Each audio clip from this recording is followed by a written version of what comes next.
G'day, guys, and welcome to a new series of Minecraft Hardcore, where I will be attempting to build um, a, a world from one of my old D&D campaigns. So I've got a bit of a map, although it's not very well drawn, but it's still a map, and I know where my buildings are and whatnot. So I'm going to try and translate that into the Minecraft world in hardcore. So challenge myself a little bit.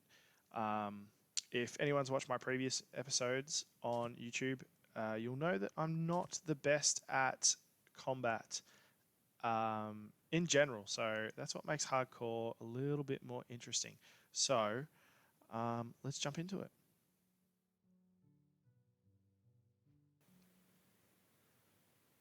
All right, guys. So as I said before, I am going to be attempting to make a area from one of my old D&D campaigns. This area is going to be called Serenty. It is from my own creation, but it's kind of influenced by a whole bunch of different fantasy areas. So I'm really looking forward to giving it a shot. It is going to be a big project, and I hope I can get through it. As I said before, I am in hardcore, so there is always that chance that we're going to lose what we've got. But I feel like it kind of makes it a little bit more special, depending on how far you get through.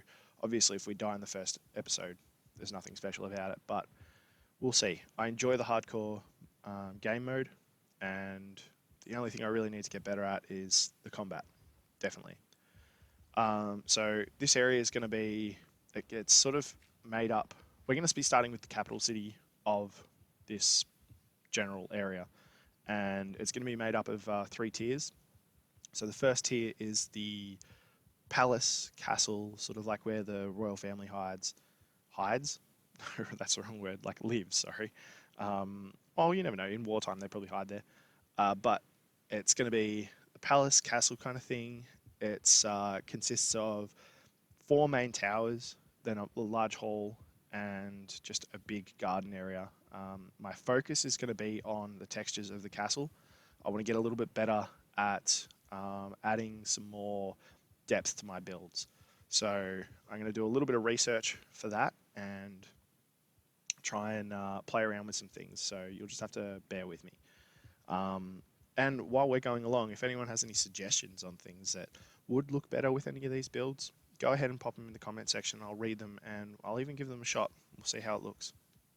Um, so after that, coming down a tier is the sort of like shopping area and the uh, like the main area of the city. So you've got your markets, you've got your blacksmiths, your armorers, all that sort of stuff, and your guild halls as well. I want to do guild halls that have a specific build style that caters towards the guild that it's for. What that's going to be, I have no idea because I haven't really thought about the guilds just yet, but it'll still be cool. Hopefully that translates a little bit better than how I'm explaining it. So after that, coming down one more rung is the residential area. So this is your general housing area for the people within the city, as well as the sort of slum area, which I plan to make into a form of a thieves guild, or maybe not a thieves guild, but a guild of some sorts that has ties with everything. It's like a slum guild, basically. That should be cool. So as I said, I want to focus on my building, and I want all these areas to sort of feel like their own place. So the palace should look immaculate, be made of relatively expensive materials. I'm not talking about iron or anything like that, but at least like stone brick. It's not that expensive, but it looks a little bit better, and with added textures, it should look pretty good. The same with the shopping district. The shopping district should be like a little bit elaborate. It is where the main money comes into the city, so hopefully I can translate that as well. And then the slums, well, yeah, the slums is just the slums. Build whatever you can out of whatever you've got. So hopefully it all works out to plan. And then after that, if I can get that done, I'll start moving on to outskirts and farms and other little towns, mountains, and stuff like that. Really want to try my hand at like landscaping, see how I can go with that. There's a lot to do, and hopefully, fingers crossed, we can actually get through some of it.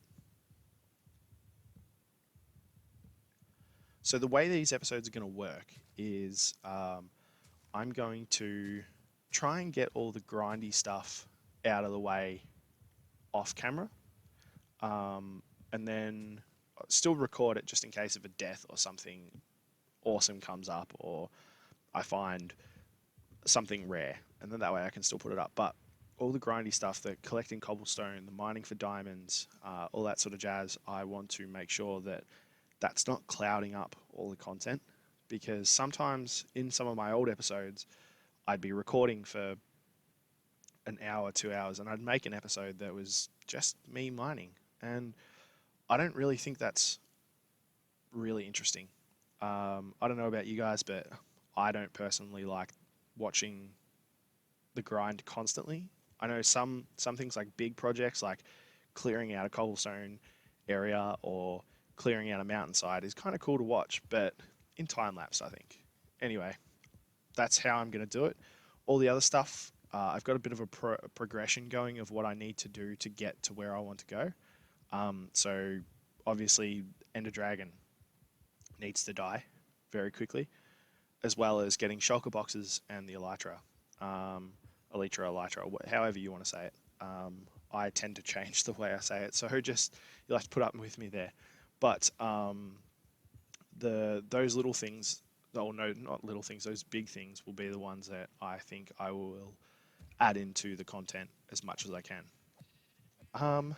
Apart from that, there's not much more to say about this series.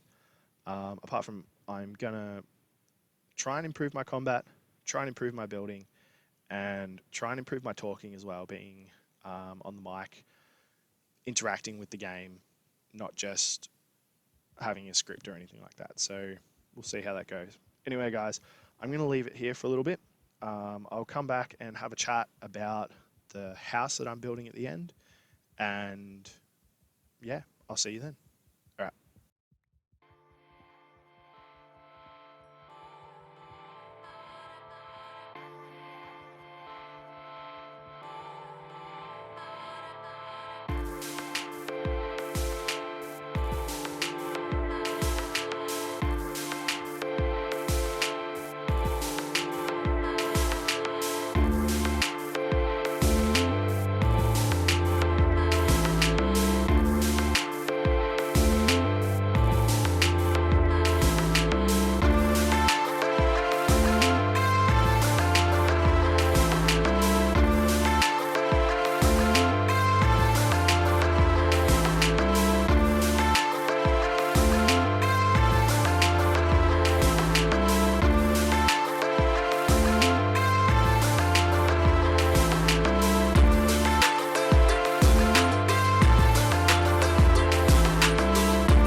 Okay, so coming up is going to be a little time lapse of me building my first house. It is going to end up being sort of like the docking area. So we're going to put some, what are they called? Jetties or Yetis or whatever they're called? No, Yeti's the monster. Jetties. That's it. We're going to be putting some jetties in and a dock. Anyway, a dock. You guys know what I'm talking about. We're going to be putting that in. We're going to be having the like sort of like a little trading area. So the ships come in, they drop off their stock, and then they, you know, go away. So we'll be building that up.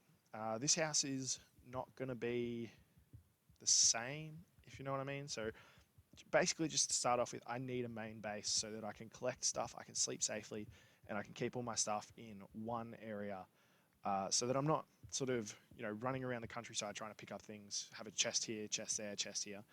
Um, so this building isn't going to be just how it is. You'll see what I mean. Here it is. It's coming up now. So this will be a progression. I'll be adding to it. I'll be taking stuff down. Who knows? In 6, 7 episodes time, this might not even be here at all. I might have decided to build a little factory or something like that. My build style is sort of, it's pretty sloppy. I tend to get an idea in my head, start building, but halfway through, I don't like how something looks, but I run with it anyway. That's just something I'm going to have to work with. I might have to start planning out projects a little bit more. This one, I was kind of happy with it towards the end, but at the same time, there's definitely improvements that could be made. I need to learn how to start utilizing some more resources that I can get early game anyway. So, yeah, once once we outgrow this, I'm hoping to have a room somewhere in the castle area that we can put a proper storage system in. I'm thinking about running an automated storage system, one using like a water stream or something like that, um, and then having a bunch of different items going to chests. I don't think I want to do one chest per item. There's just a lot of items in Minecraft, and I don't know whether I want to waste that much resource. Oh, it's not a waste, really, is it? But I don't think I want to spend too much time on that. If I can get it to the point where it is storing multiple stuff in each chest, so like 2 or 3 things, I think that'd be good. I don't know whether that's possible. I can't remember, but we'll see. Maybe it's just a case of storing important stuff, and stuff that you get a lot of. So maybe a cobblestone storage, some things like coal, a chest full of diamonds would be absolutely awesome, but I highly doubt that's going to happen.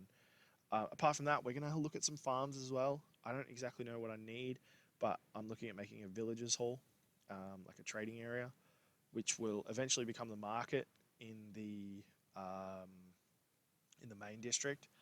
And then I'm thinking about an iron farm, but at the same time, I don't know what I'd exactly need it for, unless we're doing stuff like minecart trails and stuff like that. Um, I don't really know. It'd be cool to have anyway because, well, we need iron for beacons, and it'd be better to have it from iron farm. So maybe we'll definitely do that. Other farms as well. I want to try and make some mob farms. If I can find any spawners, I'd really like that. But RNG, hey, I can't just spawn a spawner. Other than that, definitely want to tackle a guardian farm, like a guardian temple at one point, and ocean monument. Yeah, ocean monument. Definitely want to tackle an ocean monument. I've seen a new way to do it that's different from the old way I did it, so I definitely want to try that out. It looks a lot simpler, and then building up that ocean monument farm and try and deck it out. I was thinking of trying to change it so that the ocean monument looks like it's a ruin rather than a new structure, but we'll see. Anyway, the time lapse is almost over. I think it's got another minute or so to go, so I'll stop waffling on and I'll let you guys watch the rest of it. Otherwise, the next episode we are going to be trying to get our enchanting up, so farming cows and building up those books and experience and whatnot. And we're also going to try and transfer some villagers from a nearby village that I found to somewhere close to our base, or within the area that we need them to be. Maybe do a little bit of a villager breeder so that we can interchange villagers, and we might even look towards some zombie villagers so that we can get those cheap trades. So anyway, guys, I'll leave it here. Thank you for watching this video, and I will catch you in the next episode. I hope you've enjoyed it. All right, bye.